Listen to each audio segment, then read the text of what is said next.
बीज बोए, जमीन तैयार करे, रात दिन जगे किसान, आधी रात को जाकर पानी फेरे किसान, आधी आधी रात को जगता फिरे, सांप बिच्छू कीड़ा कांटा सब पड़ा है तो भी खटिया डाल के सो रहा किसान। जरा विचार तो करो कि कितनी मेहनत करना पड़े। अगर ऐसा सोना का हंडा मिलता रहता तो ये किसान को मेहनत नहीं करना पड़ती रे। शिव पुराण कहती है, भागवत कहती है, कर्म प्रधान है मेरा भारत। मेहनत करोगे तो आगे बढ़ोगे, कर तो मेहनत, आगे बढ़ते चलोगे, हंडा नहीं निकलेगा हो। और सियोर वाले महाराज के पास ऐसा हंडा निकालने की मशीन भी नहीं हो। इस चक्कर में मत रहना। और अगर तुम इस चक्कर में भीड़ बढ़ा रहे हो कि हमारे पास कोई ऐसी विद्या है कि हम तुम्हारा सब कुछ बता दें, हमारे पास वो भी नहीं दादा, हमें तो हमारा ही नहीं मालूम कि अगला कदम क्या होगा, तो हम तुम्हारा क्या बताएं। भजन करो। मीराबाई ने करा, कर्माबाई ने करा, ध्रुव ने करा, प्रहलाद ने करा, नरसिंह मेहता ने करा, नामदेव ने कहा, तुकाराम जी ने करा, रामकृष्ण परमहंस ने करा, चैतन्य महाप्रभु जी ने करा, दुनिया के जितने संत हुए सब ने भजन करा। उस भजन का बल इतना था कि माता पिता भी ये कहते पढ़ पढ़ पढ़ पढ़ पढ़। केवल एक होड़ लगी है कि पढ़ाना है बस। 10th करा दो, 12th करा दो, फर्स्ट ईयर करा दो, सेकंड ईयर करा दो, CS करा दो, ये करा दो।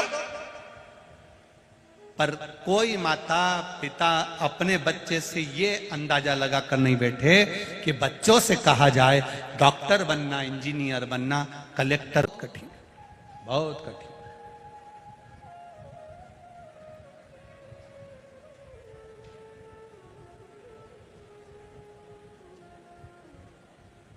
कितनी प्रियता की बात होगी, कितनी प्रसन्नता की बात होगी। तुम्हारे अलीराजपुर क्षेत्र में अंबुआ एक क्षेत्र है, वहां कुछ माताओं को शिवजी पे जल चढ़ाने नहीं दिया होगा, तो माताओं की वात्सल्यता देखिए कि उन माताओं ने अपनी कमाई में से थोड़ा थोड़ा 10-10 रुपया बचाकर एक शिवजी का होटला बना लिया, उस पे शिवलिंग रख दिया और माताओं ने अपने पैसे से गलत जगह ना लगाकर शिव का मंदिर तैयार कर कर उसमें आराधना करना प्रारंभ।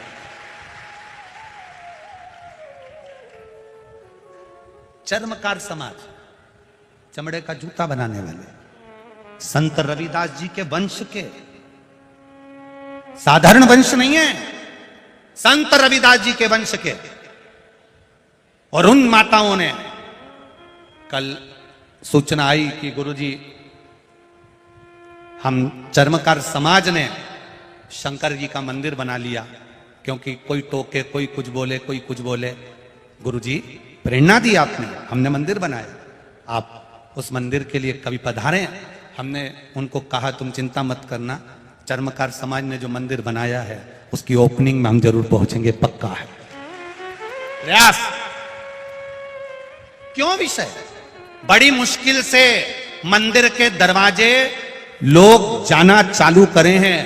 मेरा सभी ब्राह्मण, संत, साधु, सन्यासी, तपस्वी, साधक, उपासक और मंदिर के जितने ट्रस्टी होते हैं, मंदिर के जितने भी चलाने वाले होते हैं, उनके चरणों को दंडवत प्रणाम कर कर एक ही निवेदन है, बड़ी मुश्किल तक एक एक बच्चा मंदिर तक जाना चालू करा है, इनको मंदिर से दूर मत करना। ब्राह्मण हो, क्षत्रिय हो, वैश्य हो, शूद्र हो, सबको मंदिर में जाने दिया जाए। जाति का भेद ना करा जाए कि ये ब्राह्मण है या क्षत्रिय है या वैश्य है, शूद्र है, ना ना, सब धर्म का व्यक्ति, सब वर्ण का व्यक्ति, सब जात का व्यक्ति मंदिर के अंदर प्रवेश करे। मेरा शंकर सबका, गरीब से गरीब का भी और अमीर से अमीर का भी। शिव जी के साथ उनका नाम है पशुपतिनाथ। क्या नाम है? जम के बोलो जरा। पशुपतिनाथ। पशुपतिनाथ का मतलब क्या होता है? जो पशुओं का भी नाथ है।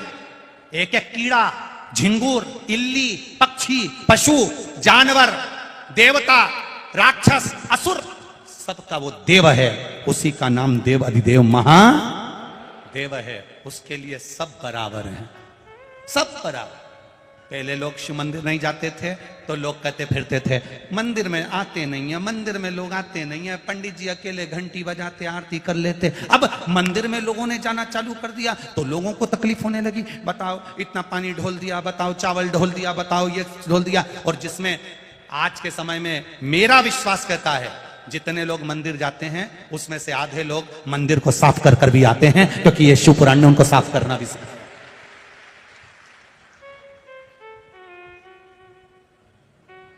बड़ी मुश्किल से लोग मंदिर जाना चालू कर, बड़ी मुश्किल से सनातन धर्म एक हुआ है, बड़ी मुश्किल से सनातन धर्म जागृत हुआ है, बड़ी मुश्किल से दबा पड़ा था। दूसरे धर्म के लोग अपने अपने धाम में जा रहे थे पर लोग मंदिर नहीं जा रहे थे। शिव मंदिर तक लोग जाना चालू हुए। इनको तोड़ना मती, प्रयास करना। जितने जितने मंदिर हैं उन मंदिरों के जितने संचालक हैं उनसे हाथ जोड़कर निवेदन है, आपके मंदिर में आने वाले एक एक भक्त को आप अंदर आने दें, आराम से दर्शन करने दें, प्रेम से उनको जल चढ़ाने दें। कौन आता था आज से कुछ सालों पहले का निकाल कर रखना, इस मंदिर में कोई नहीं पहुंचता था, पर आज उन मंदिरों में अगर भीड़ बड़ी है तो शिव की कृपा से बड़ी है। उनको आने दो, ब्राह्मण हो, क्षत्रिय हो, वैश्य हो, शूद्र हो, सब आओ। मेरा महादेव किसी एक का नहीं, मेरा महादेव सबका है, सबका है। करो भजन।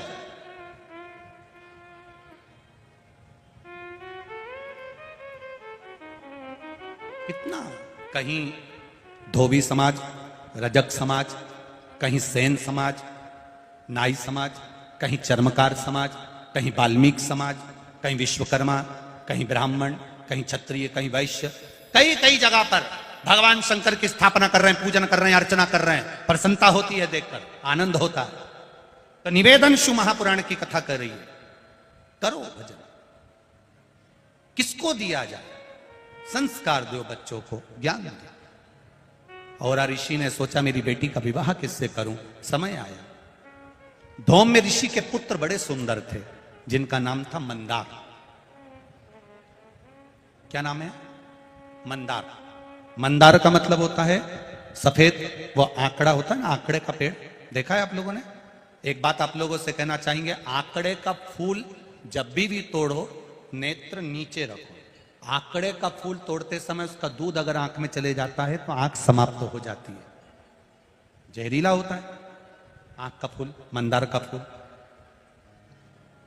मंदार का फूल तोड़कर रख दो, रखने के बाद जब हाथ धो, हाथ आंखों में ना जाए, उसमें एक दूध होता है, वो दूध जहरीला होता है। मंदार बड़ा सुंदर था, आंख बड़ा सुंदर था, बड़ा सुंदर।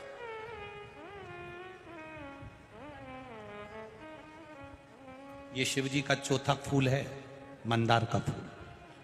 शिवजी का पहला पारिजात, दूसरा कनेर, तीसरा शमी, चौथा मंदार, आंकड़ा। मंदार बड़ा सुंदर था, बहुत सुंदर, अति रमणीय। धौम्य ऋषि के पास में सूचना पहुंची और ऋषि ने जाकर निवेदन करा कि मेरी बेटी शमी का विवाह करना है। और ऋषि तुरंत जब मंदार के पिता धौम्य ऋषि के पास जाकर बोले कि मेरे को बेटी का विवाह करना है, धौम्य ऋषि ने हाँ भर दी और मंदार के साथ में शमी की शादी हो गई, विवाह हो गया। शमी का विवाह होने के बाद में जिस दिन विवाह हुआ उसके ठीक तीसरे दिवस मंदार वापिस विद्या अध्ययन करने के लिए अपने गुरु के दरवाजे पर चले गए। और जैसे ही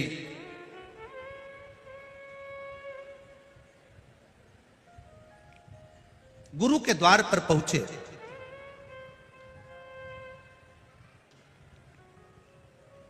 जाकर निवेदन कर, विद्याध्ययन प्रारंभ हुई।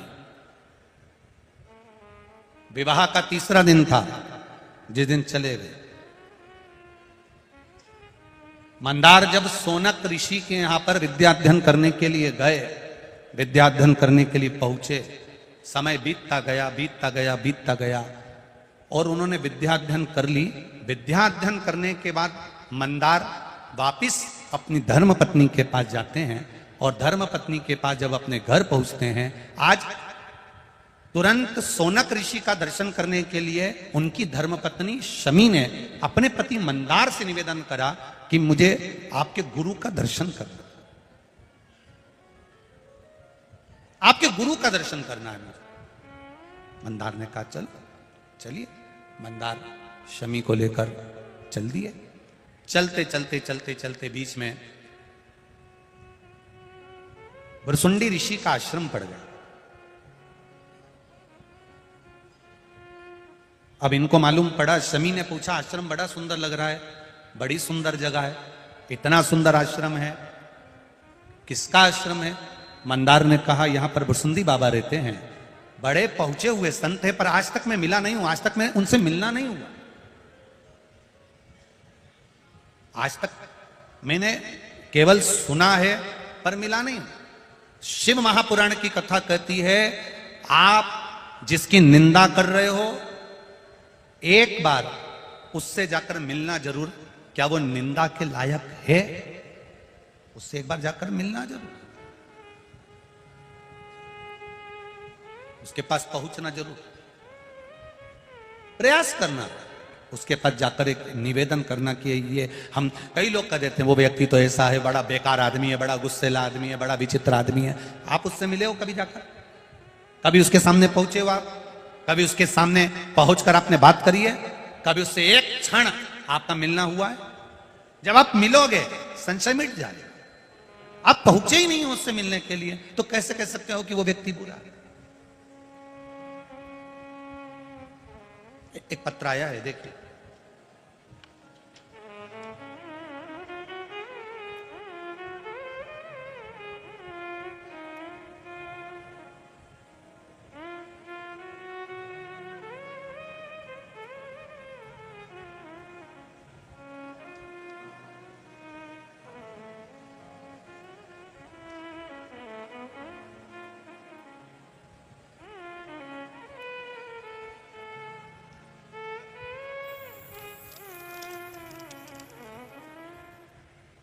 किरण शर्मा, पति सुनील शर्मा, स्थान नागदा जंक्शन।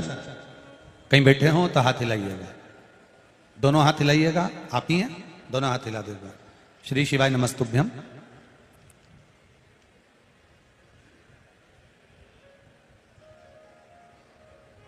एक लाइन माता जी आपने बहुत अच्छी भजन की लिखी है, प्रभु तेरी छवि मेरे मन में बसी, कैसे डूबेगा वो तूने थामा जिसे। प्रभु क्या वर्णन करूं, उसके लिए शब्द नहीं है गुरुदेव। मेरे पतिदेव के पेट में छत पर से गिरने के कारण एक गठान हो गई थी। बहुत सारे डॉक्टरों को दिखाया, नागदा, उज्जैन, बड़ौदा, बड़नगर, आराम नहीं पड़ा। फिर मैं रोज कथा सुनती और शंकर जी की कथा सुनते सुनते भाव जागृत हुआ गुरुदेव। विश्वास बड़ी मुश्किल से जागता है गुरु जी।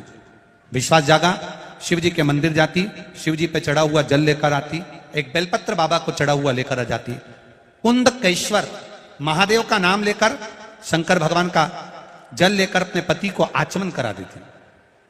मेरे पति हमेशा कहते इससे पीने से कुछ नहीं होगा, पर मैं उनसे कहती तुम चिंता मत करो, सारे डॉक्टरों ने आपको पेट में गठान बताई है, पर मैंने टीवी पर कथा सुनी है, उसमें बताते हैं शिव जी पर जल चढ़ा हुआ पीने से रोग मुक्ति होती है। शंकर शंकर है, औघड़ी है वो। मैंने वो जल पिलाना प्रारंभ करा गुरुदेव। 20-22 दिन निकले और बाबा की कृपा से जब अगली जांच बड़ौदा में हुई तो गठान गायब हो चुकी थी, गठान नहीं थी। अब ठीक है बहन, आराम है, गांठ तो नहीं है अब। बस श्री शिवाय नमस्तुभ्यम, बैठिए। हर हर। एक पत्र और बड़ा सुंदर आया, इसमें उन्होंने अपने ब्रेन की पूरी जांचें और पूरे एक्सरे लगाए हैं।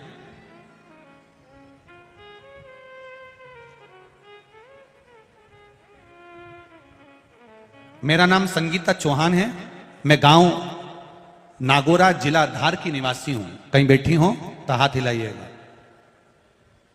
कहीं बैठी हो तो दोनों हाथ। आप ही हैं? दोनों हाथ हिला दो बहने से, दोनों हाथ ऐसे हिला दो एक बार। श्री शिवाय नमस्तुभ्यम। मेरा नाम संगीता चौहान है, मैं गांव नागौरा, जिला धार की निवासी हूं।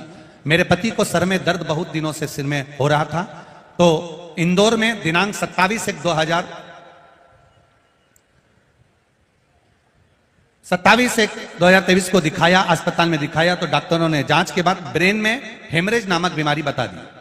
ब्रेन हेमरेज बताया, ऑपरेशन के लिए कहा गया। खोपड़ी को काटना पड़ेगा, ऑपरेशन किया जाएगा, रिस्क बहुत ज्यादा है, ऐसा उन्होंने बताया। व्यक्ति ब्रेन हेमरेज होने पर कोमा में भी चले जाता है, इसलिए आप पहले विचार कर लें। कई बार व्यक्ति पागल सा हो जाता है, पलंग पर से उठ नहीं पाता, सुध बन जाती है, उसका ध्यान केंद्रित नहीं हो पाता। सब डॉक्टरों ने एक ही बात बताई गुरुदेव, हम समझ गए और उनसे बात कर कर जांचें कराकर दवाई लेकर घर आ गए। दूसरी बार फिर जांच कराई पर उसका कोई निर्णय नहीं निकला। उन्होंने कहा ऑपरेशन तो करना पड़ेगा क्योंकि ब्रेन हेमरेज है। हम बड़ौदा जाने का प्लान बना लिए और बड़ौदा चले गए। इंदौर से बड़ौदा गए। 31/1/2023 को हमने 27/1/2023 को दिखाया। 31/1/2023 को हम बड़ौदा निकल गए। बड़ौदा जाते जाते मेरे रिश्तेदारों ने कहा शिव पुराण आती है, जाते जाते मोबाइल पर सुन लो। हमने मोबाइल पर सुनते सुनते गए। एकांतेश्वर महादेव का आपने वर्णन करा। रोड के किनारे पर कहीं शिव मंदिर था, हमने उसकी पूजन करी और पानी की बोतल जो गाड़ी में थी वही चढ़ाकर चले गए। गुरुदेव पारुल अस्पताल बड़ौदा का, वहां पर इनकी जांच प्रारंभ हुई। जांच होते ही डॉक्टर ने कह दिया इनको ब्रेन हेमरेज है और खून के थप्पा जमा हुआ है, बड़ा ऑपरेशन हो सकता है, पर आप भगवान पर विश्वास करिए, भरोसा रखो।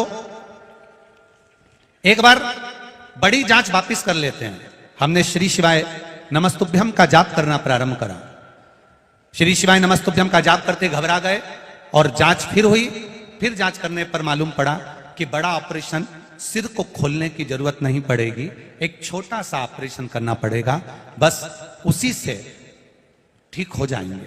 3 तारीख 2 महीना फरवरी का महीना 2023। गुरुदेव ये बहुत दूर का बाबा का आशीर्वाद नहीं, 2 महीने पहले का है गुरुदेव। और उनका ऑपरेशन जब डॉक्टर करने के लिए तैयार हुआ, जैसे ही बस छोटा सा ऑपरेशन करने के लिए तैयार हुआ तो डॉक्टर ने भी तुरंत आकर कह दिया कि उस ऑपरेशन की भी जरूरत नहीं और धीरे धीरे तुम्हारे पति ठीक हो गए, उनका सिर का जो थप्पा है वो ठीक हो गया। अब ठीक है मां, आराम है। हर हर महादेव। बैठिए। श्री शिवाय। शिव तत्व इसी को, उसकी भक्ति, उसका विश्वास, उसकी दृढ़ता। छोटा सा ऑपरेशन कर कर खून के थप्पे को वहीं निकाल लेना, पूरे मस्तिष्क को ना खोलना। डॉक्टर भी कहता है ये किसी बाबा की कृपा के बिना, शिव कृपा के बिना, कोई दूसरा ही डॉक्टर बैठा रहता है वो अपने आप कर लेता है। उस जगह पर कोई दूसरा नहीं होता, केवल आपका विश्वास होता है शिव के प्रति। सोनक ऋषि के पास जाते जाते धर्मपत्नी ने कहा कि यह कौन का आश्रम है, ये कौन सा आश्रम है? कहा यह भुरसुंडी बाबा का आश्रम है। यहां एक बड़े मुनि रहते हैं, बड़े बड़े तपस्वी हैं। आज तक मैंने उनको देखा नहीं है, पर एक बार उनके दर्शन की अभिलाषा है। हम भी कई बार विचार कर लेते हैं, मिलने से पहले ना जाने कैसा होगा, ऐसा है वैसा है, यूं है यूं है। हम कजन कितनी व्यक्ति के लिए बात कर लेते हैं, पर निवेदन शिव पुराण की कथा कहती है, जब तक आप उस व्यक्ति से ना मिल लो तब तक अपने मुख से एक बार भी किसी की निंदा नहीं करना चाहिए, क्योंकि उसको पहले मिलो तो कि वो है कैसा। क्यों निंदा कर, क्यों बोलो?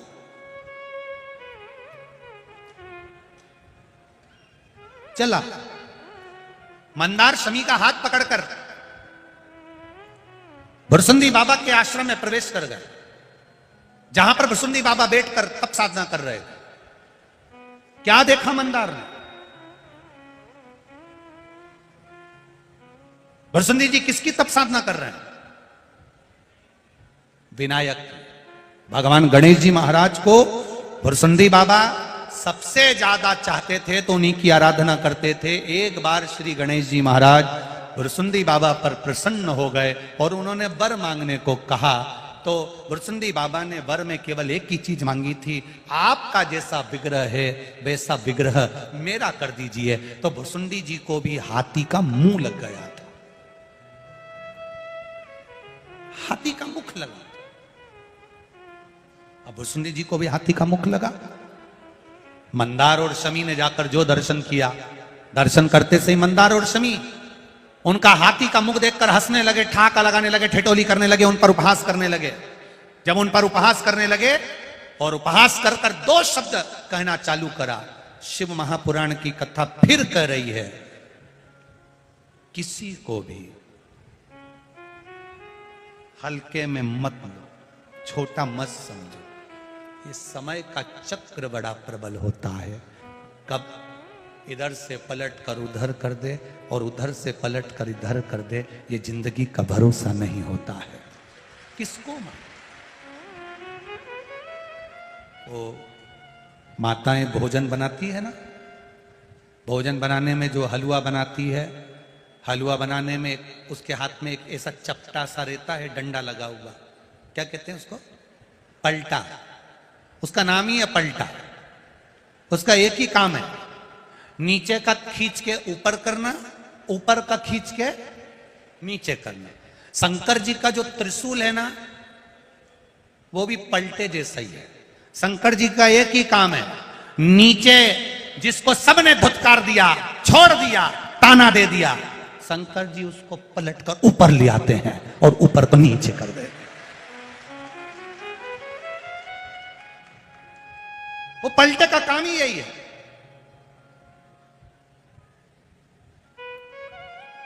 ऊपर वो दलिया बनाई नहीं जीजी, और दलिया थोली जब बनाती है ना, राबड़ी थोली दलिया, तो ऊपर जितनी भी दलिया रहता है ना, वो फुट फुट करे, फुट फुट यूं चुचके।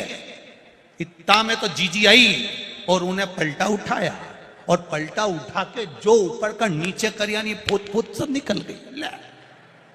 तो जो ज्यादा फुटके नहीं, तो महादेव पलटा चला के ऊपर का नीचे, नीचे का ऊपर खरीद दे।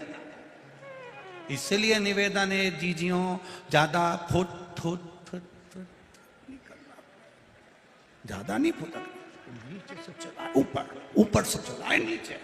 कब समय बदल दे उसका भरोसा नहीं है, कब किसको कहां लाकर पटक दे उसका भरोसा नहीं है। वो देव आदिदेव महादेव है, कब पलट जाता है उसका भरोसा नहीं, उसका भरोसा। अभी मंदार सुंदर थे, शमी सुंदर थी, पहुंच गए भृसुंडी जी के यहां, हंस दिए, ठाका लगा दिए। इनको मालूम नहीं है कि इन्होंने गणेश जी से कहकर अपना विग्रह मांगा है, गणेश जी से उनका रूप मांगा है, तो गणेश जी ने उनको हाथी का मुख लगा दिया था। ये समझ नहीं पाए, हंस दिए, ठहाका लगा दिए, श्राप दे दिया भृसुंडी जी ने। मैं तुम दोनों को श्राप देता हूं, दोनों वृक्ष बन जाओ, और वृक्ष भी ऐसे बनो जिसको ना पशु खाए ना पक्षी खाए, जहर कांटे तुम में सदा रहे। मंदार भी जहरीला हो गया, शमी भी कांटेदार हो गई। दोनों की काया सुंदर थी, इतनी सुंदर थी कि लोग उन पर मरते थे। अब ये स्थिति हो गई कि मंदार जहरीला हो गया, इतना जहरीला कि पशु पक्षी भी ना खाएं। आकड़ा का पौधा बन गया जिसको पशु पक्षी भी ना खाएं। शमी कांटों से लदालूम हो गई, जो किसी काम की ना हो। दोनों वृक्ष बन गए, दोनों वृक्ष बन गए। 4 महीने हो गए, सोनक जी को मालूम पड़ा कि मेरा चेला अपनी बहू को मिलाने के लिए मेरे पास आ रहा था, कहाँ रह गया। सोनक जी ढूंढते ढूंढते पहुंच गए भृसुंडी जी के यहाँ। भृसुंडी जी, मेरा चेला मंदार अपनी धर्मपत्नी शमी के साथ आ रहा था, ना जाने कहां चले गया, दिखता नहीं है, मिलता नहीं है। भृसुंडी जी ने कहा, उन्होंने मेरी हंसी उड़ाई थी, इसलिए मैंने उनको पौधे बना दिया, वृक्ष बना दिया, पेड़ बना दिया। तुरंत सोनक जी हाथ जोड़कर बोले, उन्हें श्राप से मुक्त कर दो ना, गलती हो गई उनसे, श्राप मुक्त कर दो। सोनक जी ने जब भृसुंडी जी से कहा, मैं श्राप से मुक्त नहीं कर सकता, पर जिनकी मैं आराधना करता हूं श्री गणेश जी महाराज, वो इनको श्राप से मुक्त कर सकते। सोनक जी और भृसुंडी जी दोनों गणेश जी के पास गए। गणेश जी, शमी और मंदार, इन दोनों को आप क्षमा कर दो। गणेश जी ने कहा, इसने मेरे शिष्य की हंसी उड़ाई है। पेड़ तो रहेंगे, पौधे तो रहेंगे, पर मैं वर प्रदान करता हूं, मंदार और शमी ये दोनों मेरे देव अधिदेव महादेव को समर्पित होंगे, ये मैं वर देता। जिस जगह पर मंदार और शमी दोनों साथ में होंगे, ये आंकड़ा और शमी का पेड़ जहां पर साथ में होगा, शमी और आंकड़े का पेड़ जहां साथ में होगा, 21 वर्ष तक आंकड़े का पेड़, मंदार का पौधा शमी के पौधे के पास में अगर 21 वर्ष तक रहेगा तो उसकी जड़ में मैं खुद आकर बैठूंगा और लोग मुझे आंकड़े का गणेश कहेंगे। मैं उनके घर में अष्ट सिद्धि 9 निधियां प्रदान करूंगा। लोग कहते हैं हमने आंकड़े के गणेश जी बनाए, उसका फल क्यों नहीं मिल रहा? तो उसका फल क्यों? शमी और आंकड़ा दोनों साथ में हो और 21 वर्ष तक शमी और आंकड़ा साथ में रहते हैं, एक जगह पर रहते हैं, फिर उसकी जड़ में गणेश जी का निवास हो जाता है। उस जड़ के जब गणेश जी बनते हैं तो अष्ट सिद्धि 9 निधि घर में कम नहीं होती, बढ़ती चली जाती है। वो आंकड़े का गणेश। मंदार, शमी, तुमने गलती करी है, तुम दोनों पौधे के रूप में रहोगे, ये मेरे शिष्य ने श्राप दिया है, पर मैं वर देता हूं। मेरी आराधना करने वाले, गणेश जी कहते मेरी आराधना करने वाले, शमी का पत्ता, शमी का पुष्प, मंदार का पुष्प जब मुझे लाकर देंगे, दोनों साथ में दुर्वा के साथ मुझे समर्पित करेंगे, मैं उनकी मनवांछित फल की पूर्ति कर दूंगा, उनको आंच नहीं आने। ये मंदार आंखों से जल बहाता हुआ कहता है, हम क्या वृक्ष की योनि से छूटेंगे नहीं? हम क्या कभी वृक्ष योनि से समाप्त नहीं होंगे? गणेश जी ने कहा, मंदार, शिष्य का श्राप है, वो तो तुम्हें वृक्ष योनि में रहना पड़े, पर तुम भले किसी से मिलने जाओ मत जाओ। गणेश जी कहते हैं, पर मंदार और शमी 33 कोटि देवी देवता तुम दोनों की जड़ में, तुम दोनों के पास सदा विराजमान रहेंगे। वो शमी, वो मंदार, एक मंदार का पुष्प। आपको कई बार कथा में कहा कि जब संतान की, इसमें कई पत्र हैं संतान की प्राप्ति के, कोई के 12 साल हो गए, किसी के 8 साल हो गए, किसी के 10 साल हो गए, किसी के 6 वर्ष हो गए। ये कोई माता ने लिखा है, उर्मिला शर्मा बदनावर धार मध्य प्रदेश की हैं, उन्होंने लिखा 6 वर्ष तक संतान नहीं थी। ऐसे कई पत्र हैं जिसके 12 साल, 8 साल, 10 साल संतान नहीं। तो क्यों कहा इस व्यासपीठ ने कि सफेद आंकड़े की जड़ लेकर तुम रुका जी पर से 21 बार घुमाकर कमर में बांधने का क्यों कर? क्योंकि स्वयं गणेश जी महाराज कह रहे हैं, स्वयं गणेश जी कह रहे हैं, मंदार, शमी, तेरी जड़ में मैं सदा विराजमान रहूं। जिस कामना से लोग तुमको समर्पित करेंगे, उस कामना से मैं उसको फल प्रदान करूं, उस कामना से। अब मंदार का जो पुष्प होता है, आंकड़े का जो फूल होता है, एक सफेद कलर का भी होता है और एक गुलाबी कलर का भी होता है। देखा है आप लोगों ने? बोलो, जम के बोलो, देखा है ना? गुलाबी कलर का जो पुष्प होता है, वो आप मंदार का, आंकड़े का जो गुलाबी कलर का पुष्प होता है, आप टीवी पे देख रहे होंगे, एक सफेद देख रहे होंगे, एक मंदार का गुलाबी फूल, नीला कलर का फूल देख रहे होंगे। जो नीला कलर का जो पुष्प होता है, गुलाबी कलर का जो आंकड़े का फूल होता है, प्रयास करना, जब किसी विषम परिस्थिति में फंस गए, विषम परिस्थिति, जब आपको लग रहा है कि मुझे बहुत भय लग रहा है, कुछ बुरा होने वाला, आपको लग रहा है आज मेरी उल्टी आंख बहुत फड़क रही है, कुछ गड़बड़ होने वाला है, आपको लग रहा है मेरी सीधी आंख फड़क रही, कुछ गड़बड़ होने वाला है, तब केवल वो नीला जो गुलाबी पुष्प है मंदार का, उसको कहीं से लाकर शिवालय में अशोक सुंदरी वाली जगह पर स्पर्श कर कर शिवलिंग पर आप चढ़ा दीजिए। आपकी विषम परिस्थिति कैसी भी होगी, वो रास्ता बनाकर बाहर निकल जाएगी, आपको फंसना नहीं, परेशान नहीं। मंदार, आंकड़ा। शिव महापुराण की कथा कहती है,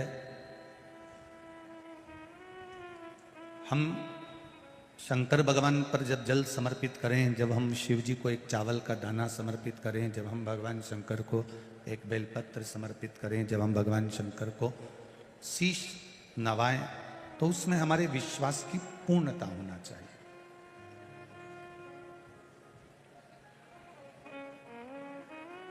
तारेगा भी यही, मारेगा भी यही।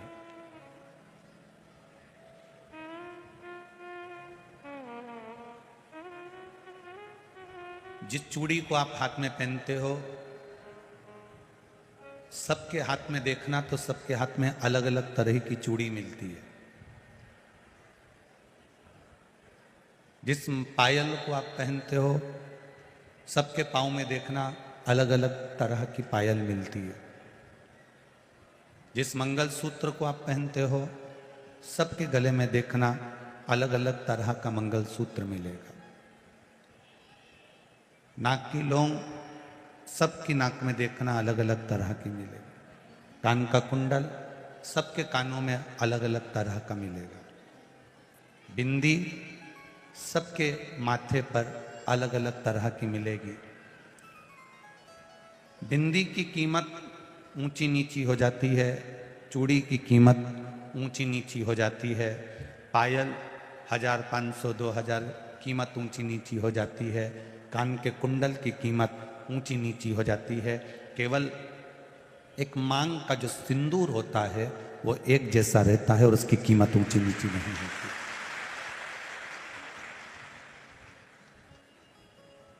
और इन सभी श्रृंगार में, इन सभी चीजों में, इन सभी चीजों में भले मांग के सिंदूर की कीमत बाजार में आप 50 रुपए का, 25 रुपए का, 20 रुपए का, 10 रुपए का लेकर आ जाओगे, पर उसकी कीमत सब जगह एक जैसी है। एक पूरे श्रृंगार में, पूरी श्रृंगार की वस्तुओं में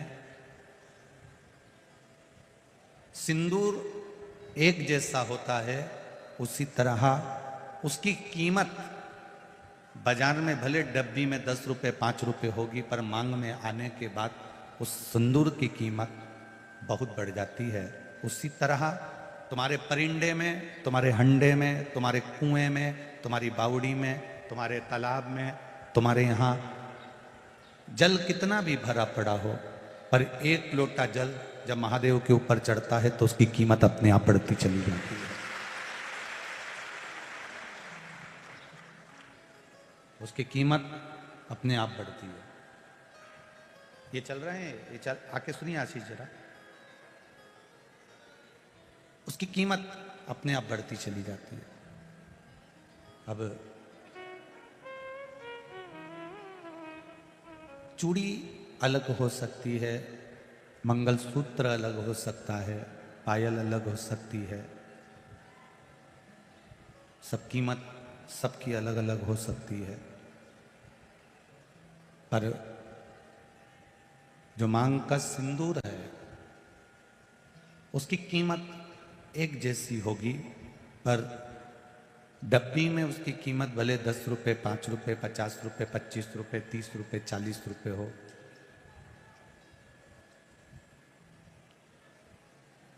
भले हो सकता, पर मांग में आने के बाद उसकी कीमत प्रबल हो जाती है, बढ़ जाती है।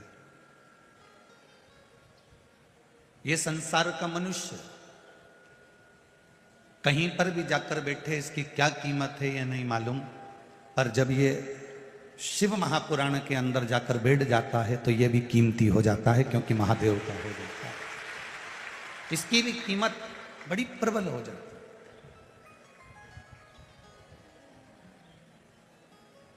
कोई साधारण कीमत वाले नहीं हो आप। भगवान के चरणों में पहुंचने के बाद जो कीमत बढ़ती है, उस कीमत का अंदाजा आपको नहीं हो सकता।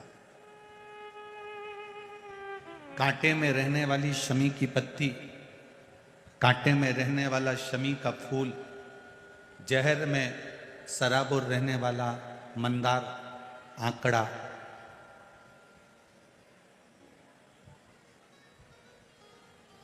जहर में परिपूर्ण होने वाला कनेर,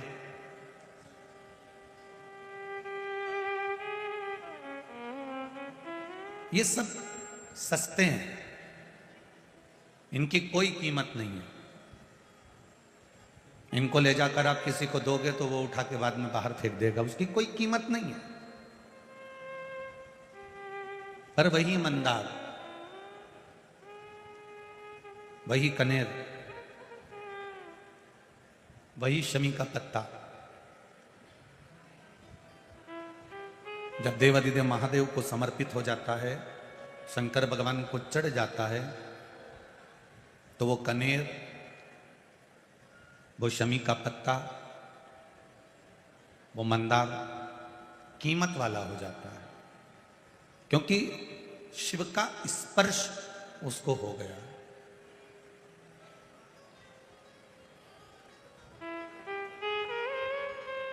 एक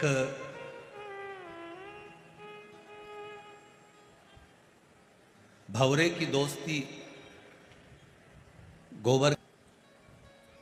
गोबर के कीड़े ने भंवरे से पूछा कि तुम कहाँ रहते हो। भंवरा कहता है मैं ताजे ताजे फूल पर रहता हूं, उनका रस पीता हूं और उनका रस ग्रहण करता हूं।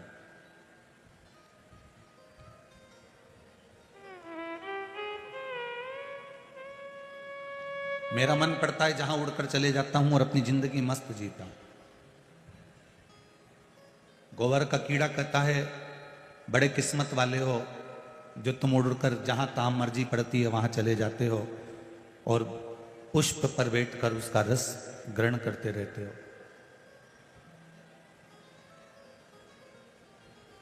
भंवरे ने कहा गोबर के कीड़े से, फिर कर दिया कुछ। भंवरे ने गोबर के कीड़े से कहा कि चलो तुम मेरे साथ, मैं भी तुमको फूलों की सैर करा कर लेकर आता हूं, सारे फूलों के पास लेकर चलता हूं, चलो। भंवरे ने गोबर के कीड़े को लिया, फूल पर ले जाकर बिठा दिया। फूल पर गोबर का कीड़ा जब बैठा तो फूल दिन में खिला हुआ था, रात्रि को बंद होने लगा तो गोबर का कीड़ा घबरा गया। भंवरा तो चले गया, गोबर का कीड़ा फूल के अंदर बंद हो गया। बहुत गुस्सा आया उस कीड़े को, ऐसी दोस्ती किस काम की। भंवरा तो चले गया और मेरे को फूल के अंदर बंद कर कर पटक दिया।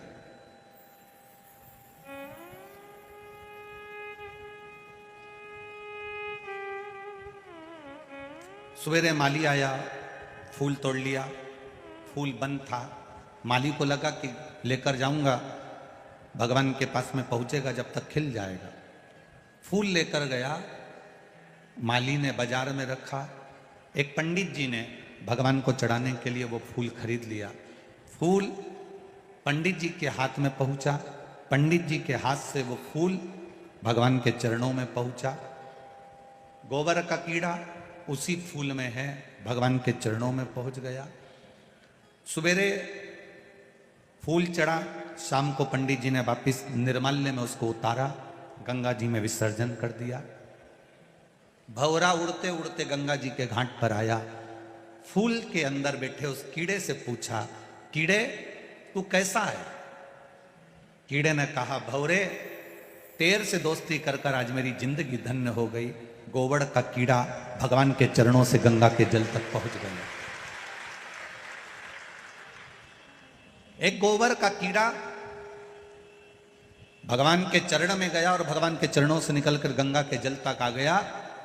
अच्छी जगह पर अगर हम बैठते हैं, अच्छी जगह हम पहुंचते हैं, अच्छी संगत हमारी रहती है, अच्छे विचार हमारे रहते हैं, हम अच्छे लोगों के साथ में, अच्छे से मतलब क्या, करोड़पति के साथ।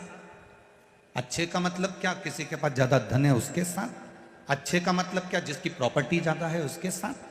अच्छे का मतलब क्या, जिसके पास गाड़ी बंगला है उसके साथ नहीं। शिव पुराण की भाषा में अच्छे का मतलब है जो सत्संग में लगा हुआ है, भजन में लगा है और आपको भी भगवान के भजन में जोड़ रहा है, वो अच्छा। जो दिन भर ज्ञान की बातें करे, दिन भर बहुत बहुत बड़ी बातें करे और मालूम पड़े रात्रि को मदिरा की दुकान पर मिले, वैश्यावृत्ति में मिले, जुए में मिले, मांसाहार में मिले, उसको बड़प्पन नहीं कहते। एक स्त्री का, एक नारी का बड़प्पन जो होता है वो उसके श्रृंगार से और उसके परिधान से, उसके वस्त्र से होता है।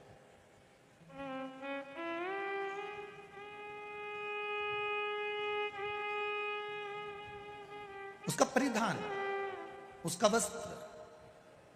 मेरे मालवा की माताएं लुगड़ा पहनती हैं, लहंगा पहनती हैं।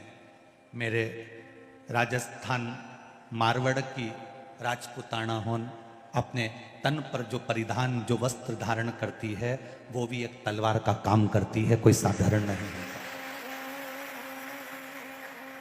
नारी के तन पर रहने वाला वस्त्र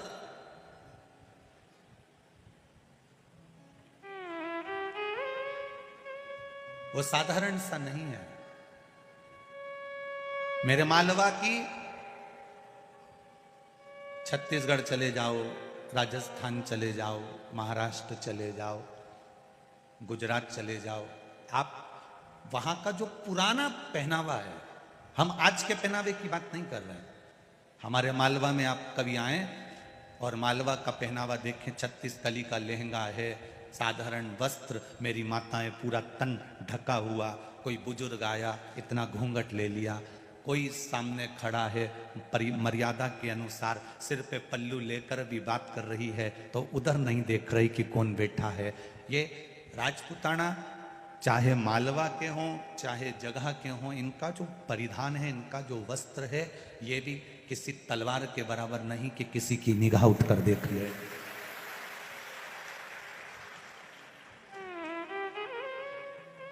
एक मर्यादा का वस्त्र।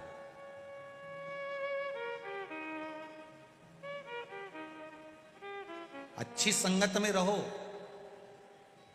जितनी अच्छी संगत में रह सकते हो, जितने अच्छे लोगों के साथ रह सकते हो। अच्छे लोगों से मतलब धन प्रॉपर्टी या जायदाद वाले नहीं, अच्छे लोगों से मतलब है जिनके भीतर थोड़ा निर्मलता का भाव हो, जिसमें थोड़ी सहजता का भाव हो।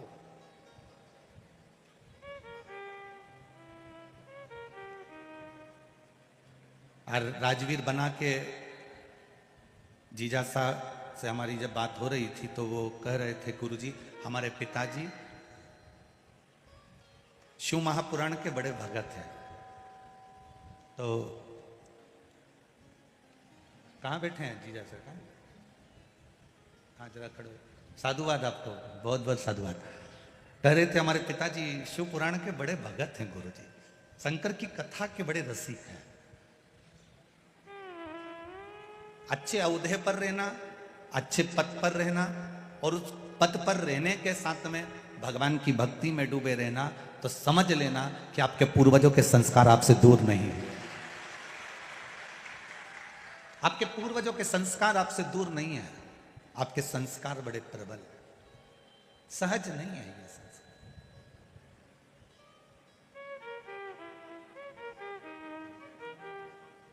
एक गोबर का कीड़ा भी अच्छे भौरे का साथ पकड़कर भगवान के चरण तक चले जाता है और चरण से गंगा जल तक चले जाता है।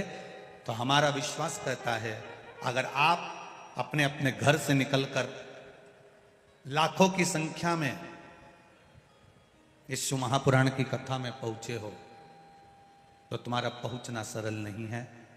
कहीं ना कहीं इस शिव महापुराण की संगत, शंकर का अनुमोदन, शिव तत्व, भगवान का भजन, कीर्तन, स्मरण आपको भी कैलाश धाम तक खींच कर ले जा सकता है। आपका विश्वास।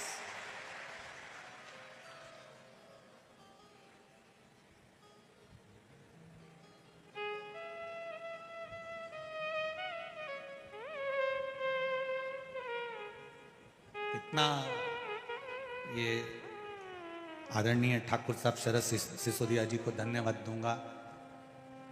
दुनिया के लोग शहरों में जाकर कथाओं का क्रम करते हैं। आप भी चाहते तो इंदौर में कर सकते थे, आप भी चाहते बदनावर या महू में या छोटा नागदा आदि जगह पर कर सकते थे, परंतु ये कोटेश्वर बाबा की पावन धरा पर कराकर आपने ये कोटेश्वर बाबा की पुण्यमय धरा को पूरे विश्व में प्रसिद्ध कर दिया, जन जन तक पहुंचा दिया।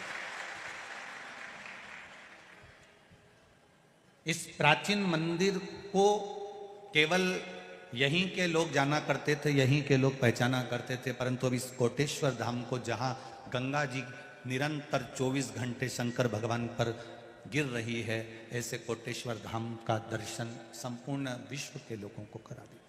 संपूर्ण विश्व एक सुख है और हो।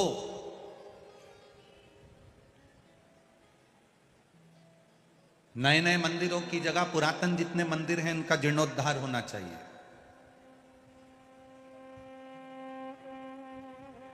पुरातन मंदिरों की देखरेख होना चाहिए। पुरातन मंदिरों में भक्तों का जमावड़ा बढ़ना चाहिए। बड़ी प्रसन्नता का विषय है, पहले के लोग 31 मनाने के लिए, नया साल मनाने के लिए बड़े बड़ी सिटियों में जाते थे। इंदौर, उज्जैन, इंदौर, कहीं गोवा, कहीं ना जाने कहाँ कहाँ जाते थे। होटलों में जाते थे, डिस्को करते, पार्टी मनाते, मदिरा का पान करते, मांसाहार करते। पर अब पूरे भारत की रौनक देखिएगा, 31 का दिन आता है और भारत के जितने प्राचीन प्राचीन मंदिर हैं, चाहे ओमकारेश्वर हो, महाकालेश्वर हो, काशी हो, सीहोर का कुबेरेश्वर धाम हो, चाहे कोटेश्वर धाम हो, चाहे बैद्यनाथ धाम हो, जितने प्रसिद्ध मंदिर हैं, वृंदावन हो, गोकुल हो, अयोध्या हो, इन मंदिरों में 31 के दिन अपने आप भीड़ बढ़ जाती है। अर्थात लोग कहते हैं शिव पुराण ने दिया क्या है। हमारा विश्वास कहता है कि शिव पुराण ने सनातन धर्म को जगाया है और जगाने के साथ मंदिर तक पहुंचाने का क्रम इस शिव पुराण ने किया। आज शिव पुराण ने करा क्या? सनातन धर्म को जगाने के बाद में इस शिव महापुराण ने सनातन धर्म के एक एक बच्चे को मंदिर तक पहुंचाया। तब तो ये 450 बीघा जमीन के अंदर पार्किंग, भोजनशाला आदि का जो क्रम हो रहा है, ये कोई साधारण नहीं हो सकता। 450 बीघा जमीन के अंदर बैठकर आप कथा का रसतत्व ग्रहण कर रहे हो, ये कोई साधारण बात नहीं। क्या दिया शिव पुराण ने? सनातन धर्म को जगाया, आपके भीतर विश्वास प्रकट करा, आपके भीतर भरोसा प्रकट करा।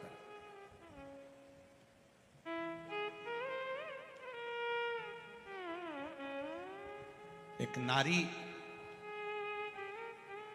जब कहीं जाती है तो कहती है मैं अकेली कैसे जाऊंगी, पर शिव पुराण कहती है कि शंकर भगवान का आधा स्वरूप प्रत्येक नारी के साथ रहता है। शिव भी तुम्हारे भीतर है और शक्ति भी तुम्हारे भीतर है। केवल एक नारी के अंदर शिव तत्व है तो एक पुरुष के अंदर भी शक्ति का तत्व, भवानी का तत्व विराजमान होता है। हमारा शंकर पार्वती, हमारी शिव और मां गोरा, संसार में जन्म लेने वाले मनुष्य जब मां के गर्भ में बच्चा आता है, माता के गर्भ में जब बच्चा पहुंचता है, बस बच्चा गर्भ में आया और जवाबदारी किसी की नहीं होती, जवाबदारी महादेव की बढ़ जाती है। जन्म से लेकर मृत्यु तक की जवाबदारी महादेव की हो जाती है।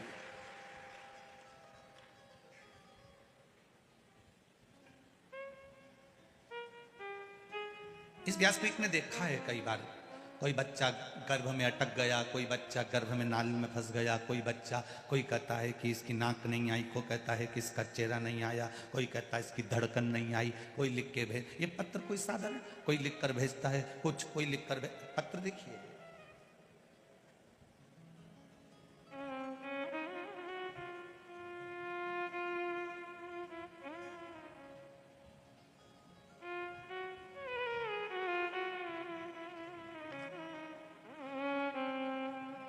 राजकुमार जी शर्मा, बड़ी चौपाटी, बदनावर, मोबाइल नंबर इनका ये लिखा हुआ है।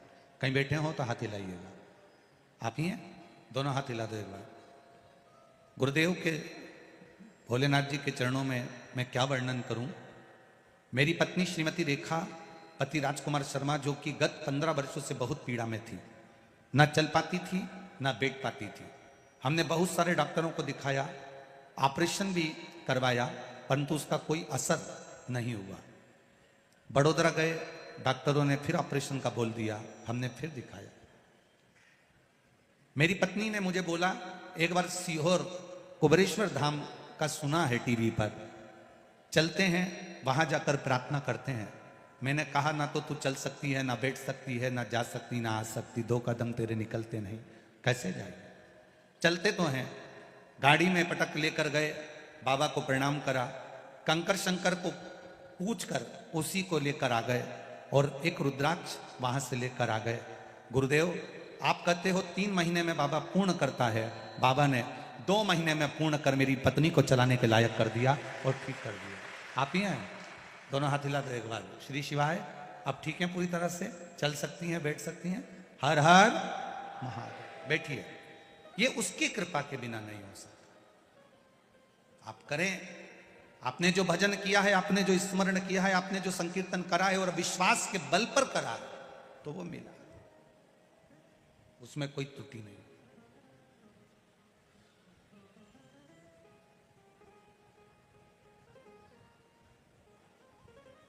अंत समय प्रभु आना पड़ेगा, वचन दिया तो निभाना पड़ेगा।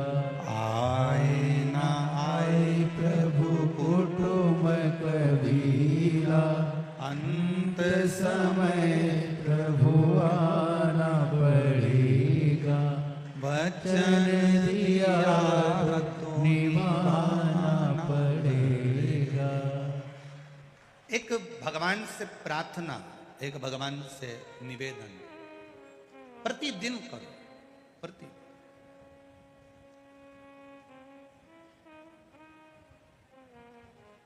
आप जब भगवान से प्रार्थना करेंगे, निवेदन करेंगे, तो वो अवश्य स्वीकार करेगा, सुनेगा।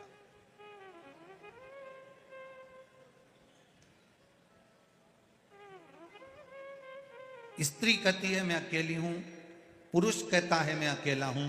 शिव महापुराण की कथा कहती है पृथ्वी पर अगर जन्म ले रहे हो तो तुम मरते समय तक भी अकेले नहीं हो, तुम्हारे साथ में देवाधिदेव महादेव विराजमान।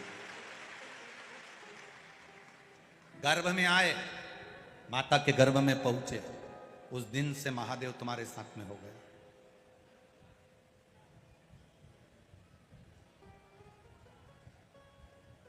कोई तुमसे कहे तुम्हारे साथ में कौन है, तो तुम कह सकते हो मेरे साथ में महादेव है। तुम्हारे साथ कौन है? बोलो जम के बोलो, महादेव। बोल बम का नारा है, उसके सहारे जी रही हूं मैं उसके सहारे रह रहा हूं, कोई दूसरा नहीं। और किसी की सामर्थ्यता भी नहीं है कि कोई तुम्हारा साथ दे दे। कितने भी करोड़पति तुम्हारे रिश्तेदार होंगे, तुम्हारे दुख की घड़ी में अगर 5 लाख रुपए दे दे तो गारंटी है, तुम्हारे दुख की घड़ी में दे दे तो गारंटी। करोड़पति रिश्तेदार हैं, लखपति हैं, ढेरों संपदा है उनके पास, और कभी रोते रोते चले जाना और कह देना मुझको 5 लाख रुपए की, 10 लाख रुपए की जरूरत है। अरे 10-5 लाख तो जाने दो, 50,000 भी अगर दे देना तो बहुत बड़ी बात है भाई। कर्जा हो जाता है, माथे पर कर्जा चढ़ जाता है। रिश्तेदार ऐसा नहीं, भगवान सबको परखने का मौका देता है। आपके रिश्तेदारों में एक रिश्तेदार भगवान ऐसा बनाता है जिसके पास में बहुत पैसा होता है। भगवान सबको परखने का मौका देता है। उसके पास भी जाकर कहना साहब कर्जा हो गया है, मैं तुम्हें बाद में दे दूंगा, तुम मुझे 5 लाख रुपए दे दो, 2 लाख दे दो, 50,000 दे दो, मुझे इतना दे दो, मेरा ये काम कर दो। कोई भी कितना भी करोड़पति होगा, मुश्किल है। अब तुमने उससे जाकर कहा, तुमने दूसरे से जाकर निवेदन करा, फिर तुमने तीसरे से जाकर निवेदन करा, फिर तुमने चौथे से जाकर निवेदन करा। इतने लोगों के पास जा जाकर समय बर्बाद करा। एक बार जिसने चोर को कुबेर बनाया था उस महादेव के पास जाकर बैठ जाती तो तुझे हाथ जोड़ने की कहीं जरूरत ही नहीं पड़ती। तुझे तू एक बार उसके सम्मुख में पहुंचती तो तू एक बार उसके सामने पहुंचता, फिर आपको जरूरत नहीं पड़ती।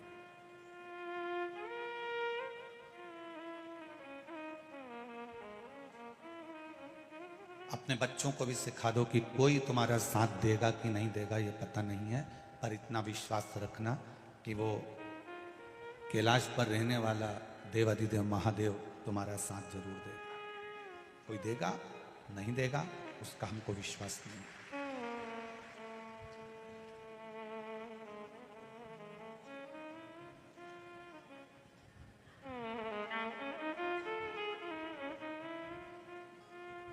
तूफान आता है, बड़ी बड़ी कश्तियों को डुबो देता है। तूफान आता है, बड़ी बड़ी कश्तियों को डुबो देता है, और जब व्यक्ति के भीतर अहंकार आता है तो बड़ी बड़ी हस्तियों को डुबो देता है। अहंकार यदि थोड़ा सा भी आ गया, अभिमान अगर थोड़ा सा भी आ गया, आपकी समर्पण की भावना अगर समाप्त हो गई, आप किसी के प्रति समर्पित भाव से मिल भी नहीं पा रहे हो, तो फिर यह जीवन आपका बेकार, जीवन व्यर्थ।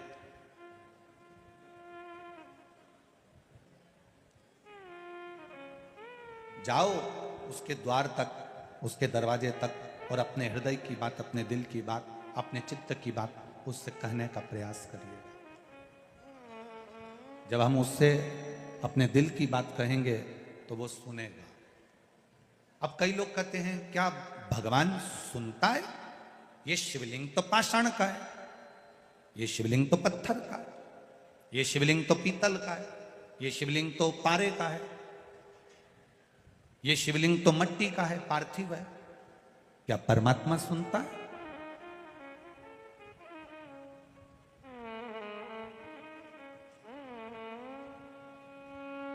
अगर नहीं सुनता होता तो विचार करिएगा। श्रीमद् भागवत में एक कथा आपने सुनी होगी, हाथी का पांव किसने पकड़ा? बोलो बोलो जम के। मगर ने पकड़ा। और हाथी ने किसको बुलाया? भगवान को। अब भगवान आए,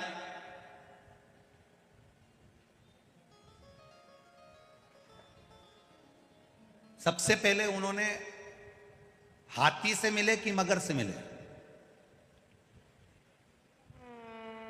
अरे खूब भागवत सुनी तुमने तो बोलो बोलो जम के जरा। भगवान आए तो सबसे पहले वो हाथी से मिले कि मगर से मिले? भगवान आते से ही, सुदर्शन चक्र उठाते से ही सबसे पहले मगर को मारा। हाथी को गुस्सा, रिटर्न बढ़ाओ, बाहर की बढ़ रही है। हाथी को गुस्सा आ गया, हाथी को क्रोध आया। हाथी ने भगवान से कहा, बुलाया मैंने था, पुकारा मैंने था, और आपने उद्धार मगर का कर दिया। भगवान कहते, हाथी बात तुझे समझ में नहीं आई, तू मुझे पुकार रहा था और मगर तेरा पांव पकड़ा हुआ था। तू मेरा भक्त था और वो मगर तेरा पांव पकड़ा था। अगर किसी भक्त का पांव किसी ने पकड़ कर रखा है तो सबसे पहले मैं उसी का उद्धार कर देता हूं। हाथी का उद्धार तो मैंने बाद में करा है। हाथी कहता है मैंने पुकारा और उद्धार तुमने मगर का करा। भगवान कहते हैं क्योंकि हाथी तेरा पांव मगर पकड़ कर रखा था और तू मुझे पुकार रहा था। शिव महापुराण की कथा कहती है, तुम्हारे घर में अगर एक बच्चा, बुजुर्ग, नारी, पुरुष, स्त्री, कोई भी तुम्हारी 7 पीढ़ी में, तुम्हारी 71 पीढ़ी में भी अगर कोई एक व्यक्ति भगवान के मंदिर जाता है, भजन करता है, कीर्तन करता है, स्मरण करता है, पूजन करता है, दिया लगाता है, तुलसी जी में जल देता है, पीपल की परिक्रमा करता है, शंकर भगवान को एक लोटा जल चढ़ाता है, भगवान की पूजन करता है, सुंदरकांड में जाता है, रामायण में जाता है, तुम्हारे घर का एक व्यक्ति भी अगर भगवान के भजन में लगा है तो पूरा घर, याद रखना, सबसे पहले उस भजन करने वाले के बल पर पूरा घर तर जाता है। रामायण पढ़ के आया, गांव में रामायण जी का पाठ है, घर का व्यक्ति चले गया, रामायण जी के पाठ में जाकर बैठा, पाठ करा, रात को आया, उसके चरण की रज पूरे घर में गिरी, घर के लोग अपना काम करते रहे। कथा में गया, कथा सुनकर आ गया, घर पर आया, ये जो चलते हो ना उसकी रज उड़ती है।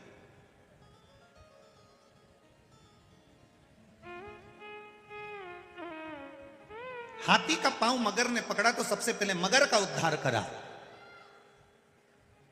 सत्संग करने वाले का संग पकड़ोगे, भजन करने वाले का संग पकड़ोगे, स्मरण करने वाले का संग पकड़ोगे तो उद्धार तुम्हारा निश्चित है। शिव पुराण 7 पीढ़ी को तारने तक का वचन नहीं देती, शिव पुराण 71 पीढ़ी को तारने तक का वचन दे देती है। 1 पीढ़ी 2 पीढ़ी नहीं, 7 पीढ़ी नहीं, शिव महापुराण 71 पीढ़ी को तारने का वचन देती है। इसलिए उज्जैन के ऋणमुक्तेश्वर मंदिर में पत्थर पर लिखा हुआ है, अंकित करा गया है कि जिसने शिव तत्व को जान लिया, जिसने शंकर भगवान को 1 लोटा जल चढ़ा लिया, जिसने शिव महापुराण को श्रवण कर लिया, जिसने शंकर का अनुमोदन कर लिया, मनुष्य शरीर प्राप्त करने के बाद जो शंकर के मंदिर जाना प्रारंभ कर दिया, मनुष्य शरीर प्राप्त करने के बाद जो शंकर को 1 लोटा जल चढ़ाना प्रारंभ कर दिया, मनुष्य शरीर प्राप्त करने के बाद जो शिव पुराण सुनना प्रारंभ कर दिया, तो शिव पुराण की कथा में ऋणमुक्तेश्वर मंदिर की दीवार पर पत्थर पर लिखा हुआ कह देता है कि उसकी 71 पीढ़ी को देखने की जरूरत नहीं, वो तर चुकी है।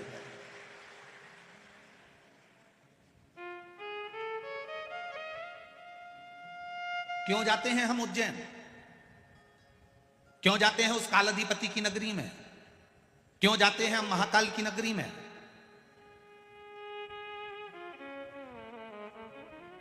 क्यों जाते हैं? काशी किस लिए जाते हैं? अभिमुक्त नगरी है काशी। माता पार्वती जी ने शंकर जी से 2 वर मांगे थे। एक वर पति पत्नी में झगड़ा हो तो उसमें प्रेम बढ़े, और दूसरा वर मांगा था कि काशी में जो मरे उसके कान में गुरु मंत्र तुम्हें देना पड़ेगा। शंकर भगवान कहने लगे ऐसा नहीं हो सकता कि मरने वाले को गुरु मंत्र में दूंगा। ऐसा नहीं हो सकता कि साधारण से मनुष्य को, साधारण से व्यक्ति को, मरने वाले को गुरु मंत्र में दूंगा। पार्वती जी ने भोजन करना बंद कर दिया, पार्वती जी ने भोजन को त्याग दिया, जल पीना बंद कर दिया, पत्ते खाना बंद कर दिए, केवल नासिका की एक श्वास लेती है वो भी छोड़ दी। पूरा ब्रह्मांड हिलने लगा। तब देवाधिदेव महादेव ने कहा पार्वती मांग तुझे क्या चाहिए? काशी में जो मरेगा उसको गुरु मंत्र तुम्हें देना पड़ेगा। शंकर भगवान ने वचन दे दिया कि काशी में जो मरेगा उसको गुरु मंत्र में दूंगा, मैं वचन देता हूं। दुनिया के लोग मरने के लिए काशी जाते हैं, मृत्यु के लिए काशी को पाना चाहते हैं कि काशी में अभिमुक्त नगरी है, काशी मोक्ष हो जाता है, फिर जन्म नहीं लेता, काशी में मरने वाला। पार्वती जी ने कहा काशी में मरने वाले को आप गुरु मंत्र दोगे, मुझे कैसे मालूम पड़ेगा कि आपने गुरु मंत्र दिया? शंकर भगवान के मन में आया कितनी चतुर है ये, मुझे कैसे मालूम पड़ेगा कि आपने गुरु मंत्र दिया? तो मांग पार्वती क्या चाहती है? पार्वती जी कहती है काशी में मरने वाले के सीधे कान में आप गुरु मंत्र देना और सीधे कान को थोड़ा सा मोड़ देना, तो मैं समझ जाऊंगी कि आपने गुरु मंत्र दे दिया। आज भी काशी में मरने वाले का सीधा कान अपने आप थोड़ा सा टेढ़ा हो जाता है, क्योंकि मेरा बाबा उसको गुरु मंत्र देकर भेज देता है। आज भी काशी का नियम है, अभिमुक्त नगरी है काशी। इसलिए भारत की भूमि के सबसे ज्यादा मुर्दे, भारत की भूमि के सबसे ज्यादा मुर्दे अगर जलते हैं तो काशी में जलते हैं। हमारे यहाँ गाड़ी ओवरटेक करती है, काशी में मुर्दे ओवरटेक करते हैं। हमारे यहाँ का मुर्दा पहले जल जाए। दुनिया के लोग मुर्दे को देखकर रोते हैं, दुनिया के लोग मुर्दे को देखकर रोते हैं, शव को देखकर रोते हैं। और काशी में अगर कोई मरता है तो रोते नहीं, प्रसन्न होते हैं कि महादेव की नगरी में चला गया है। 2 नगरी है, एक काशी अभिमुक्त नगरी है और दूसरी उज्जैनी महाकाल की नगरी, जहां दुनिया के लोगों का समय अच्छा ना चले, दुनिया के लोगों को लगे कि बड़ी दुख की घड़ी चल रही है, बड़ी परेशानी चल रही है, बड़ा कष्ट चल रहा है, बड़ी बीमारी चल रही है, बड़ा रोग चल रहा है, बड़ी तकलीफ चल रही है, उसको कहां न जाना। एक बार जिसने घड़ी बनाई, जिसने समय बनाया, जिसने पल बनाया, जिसने काल बनाया, उस महाकाल के चरणों में बैठकर एक बार शिव पुराण पूरी सुन लेना, मिल गया। क्यों जाते हैं उज्जैन? अपने समय को सुधारने के लिए। तूने महाकाल काल बनाया, घड़ी बनाई, पल बनाया, मेरा समय अच्छा नहीं चल रहा, मेरा समय अच्छा नहीं चल रहा। जब घड़ी अच्छी नहीं चलती तो इसको कपड़े की दुकान पर या किराने की दुकान पर नहीं ले जाते, इस घड़ी को हम घड़ी वाले की दुकान पर ले जाते हैं। एक बार वर्ष में नियम बना लो कि मुझे कालाधिपति के चक्र उस चरणों में पहुंचना है। और देखो ये तो किस्मत की बात है, 4 अप्रैल से 10 अप्रैल तक उस कालाधिपति के चरणों में शिव महापुराण की कथा बड़नगर रोड पर सुनने को मिल रही है। ये कृपा उसकी। उधर में ना जाने कितने शिव भक्त बैठे हैं। शिव पुराण कहती है ये पूरा जो ब्रह्मांड है, ये पूरी जो पृथ्वी है, ये पृथ्वी शंकर भगवान के उदर में विराजमान है। शंकर जी एक चावल का दाना खाते हैं और सबका पेट भर देते हैं। शिव जी आराम से सोते हैं तो सबको निंद्रा आती है। शिव मस्त रहते हैं तो सब मस्त रहते हैं। शंकर जी को लगा अगर मैं विष पी गया और वो विष पेट में चले गया, वो विष उदर में चले गया, तो मेरा पूरा ब्रह्मांड, पूरी पृथ्वी पर जितने जलचर, थलचर, वायुचर जीव जो रह रहे हैं, जो मनुष्य रह रहे हैं, ये सब विष के असर से मर जाएंगे। तो पार्वती जी कह रही है प्रभु इसको अंदर गटको, पार्वती जी कह रही है इसको नीचे उतारो। शंकर जी कह रहे नहीं उतार सकता क्योंकि नीचे मेरी औलाद बैठी है, नीचे मेरी संतान बैठी है, सब मर जाएगी, इसलिए मैं इसको अंदर नहीं उतार सकता। तो पार्वती जी कह रही है मैं कंठ पर बैठी हूं, ये विष मेरे पास है। शिव जी कहते हैं माता पिता की जिंदगी है ही ऐसी, जिंदगी भर विष पीना है और औलाद को सुरक्षित रखना है। माता पिता की जिंदगी है ऐसी, जिंदगी भर विष पीना है, औलाद को सुखी रखना है, ये माता पिता है। घर में पिता शिव का स्वरूप है, मां पार्वती का स्वरूप है। कितना विष पीते होंगे। घर की ठंडी रोटी घर का बुजुर्ग, घर की बूढ़ी मां खा लेती है, उसको भी गर्म रोटी अच्छी लगती है, पर बूढ़ी माँ कहती है दाल अच्छी बनी, कड़ी अच्छी बनी, घर में ठंडी रोटी रखी है ना वो फ्रिज के ऊपर 2 ला के दे दे। बहू कहती है ठंडी क्यों खा रही हो, गरम खा लो। नहीं नहीं तू मुझे ठंडी ला दे, क्योंकि सास को मालूम है ये ठंडी रोटी कोई नहीं खाएगा, बाद में गाय को पटक दी जाएगी, बाहर कुत्ता को डाल दी जाएगी। मेरा पति एक एक रोटी कमा कर लाया, एक एक निवाला, एक एक अन्न का दाना लाया, इसको पटकूंगी नहीं। घर की बुजुर्ग ठंडी रोटी खा लेती है क्योंकि फेंकी ना जाए, कल की ठंडी सब्जी खा लेती है क्योंकि फिकाए ना। एक एक ईंट जोड़कर, एक एक दाना जोड़कर उसने महल बनाया है, कैसे उसको बर्बाद होते देख ले। इसलिए घर के माता पिता शिव और पार्वती के स्वरूप होते हैं। तिनका तिनका जोड़ा है, तिनका। एक पत्र आया, उस पत्र में किसी ने लिखकर भेजा है गुरुजी 5 दिन से शिव पुराण चल रही है और कुछ दिन पहले से यहाँ ये टेंट लगना प्रारंभ हो गया था, और शिव जी की कृपा, उदारता, दया गुरुदेव बड़ी गजब है कि 5 दिन से इस टेंट में आपके पंडाल के व्यासपीठ के ठीक ऊपर एक चिड़िया और चिड़ा दोनों ने घोंसला बनाकर 5 दिन पहले ही घोंसला बना लिया था, और 5 दिन से रोज कथा सुन रहे हैं। आज भी बैठे, वो बैठे ऊपर बैठे, आज भी वो चिड़ा और चिड़ी 5 दिन से लगातार स्थान नहीं छोड़ा उन्होंने, और लगातार वो कथा सुनते रहे। गुरुजी जब कथा में चिड़ा और चिड़िया भी शिव और पार्वती बनकर कथा सुनते हैं तो संसार का मनुष्य भी उसको पत्र दिया। उसकी भक्ति, उसका विश्वास, 5 दिन में उसने घोंसला बना लिया, उसी में रह रहा, दोनों कथा का रस तत्व ग्रहण कर रहे और अपने जीवन का आनंद। सुनो, ये शिव महापुराण की कथा है, सुनो। जरा सी माइक की ध्वनि होती है, डीजे बजता है तो जमीन हिल जाती, मकान हिल जाते और चिड़ा चिड़िया भाग जाते हैं। पर 5 दिन से लगातार भजन भी हो रहे, ढोल भी बज रहे, नगाड़े भी बज रहे, कीर्तन भी बज रहा, तो भी उनका निवास ये शिव और पार्वती का स्वरूप आनंद लेते हुए कथा का रसतत्व ग्रहण कर रहा। ये शिव कथा। शंभु शरणे पड़ी मांगो घड़ी रे घड़ी, दुख काटो दया करी दर्शन आपो। शिव की भक्ति, भगवान का भजन, स्मरण, कीर्तन, मंत्र जाप। शिव जी ने कंठ पर विष को रखा, पार्वती जी झेली, विष कंठ पर पड़ा हुआ। शंकर भगवान को थोड़ा थोड़ा उस विष का असर होने लगा, और विष का जब असर होने लगा तो भोलेनाथ जी को थोड़ा थोड़ा थोड़ा थोड़ा चक्कर आने लगा। विष का असर जो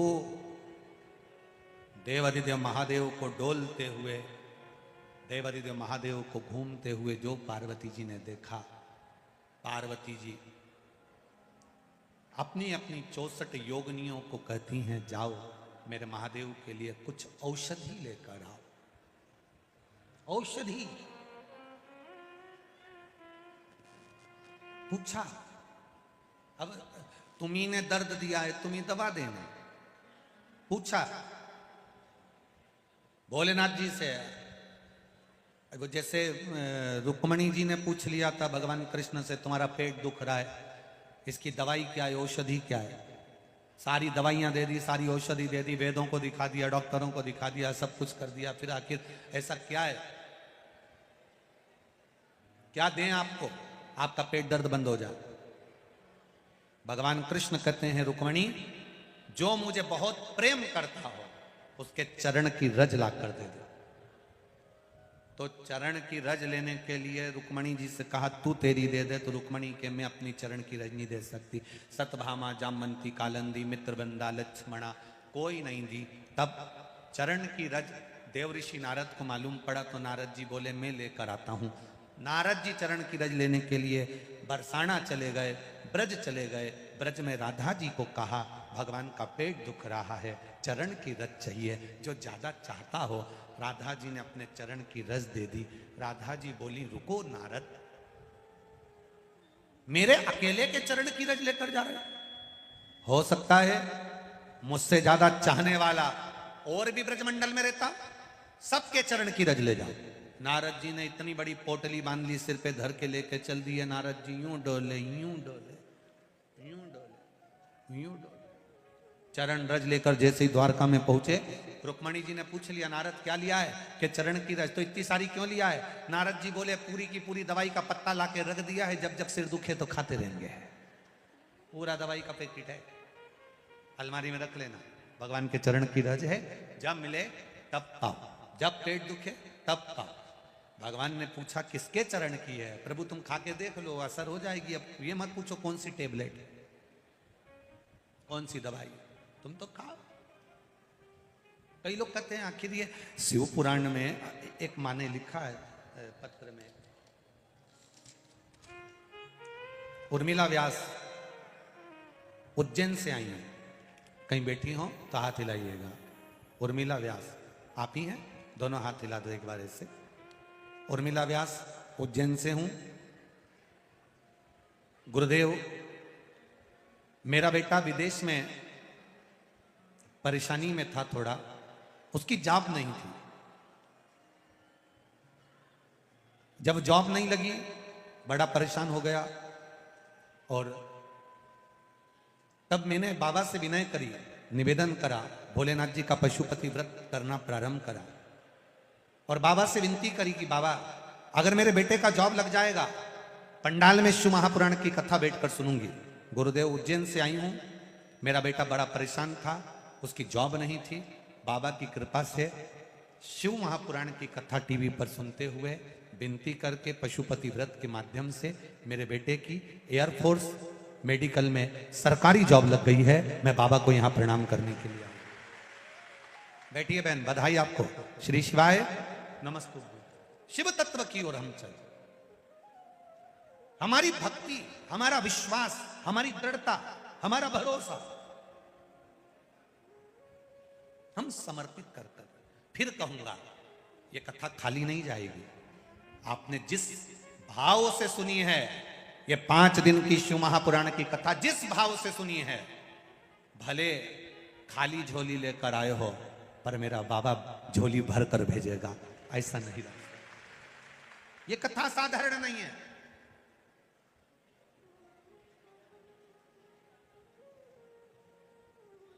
पंडाल में बैठकर, कंकर शंकर की धरा पर बैठकर शिव तत्व को जानने का जो मौका मिलता है, भगवान शिव की कथा को श्रवण करने का जो मौका मिलता है, वो साधारण नहीं हो सकता। जिन जिन ने सेवा करी वो साधारण नहीं। जिनने पानी पिलाया, चाय पिलाई, बिस्कुट खिलाया, कहीं कुछ कहीं कुछ, ये शरद जी सिसोदिया जी को धन्यवाद, जिन्होंने भंडारा चलाकर आए हुए भक्तों का भाव से, आनंद से प्रसाद पवाया। ये साधारण नहीं है।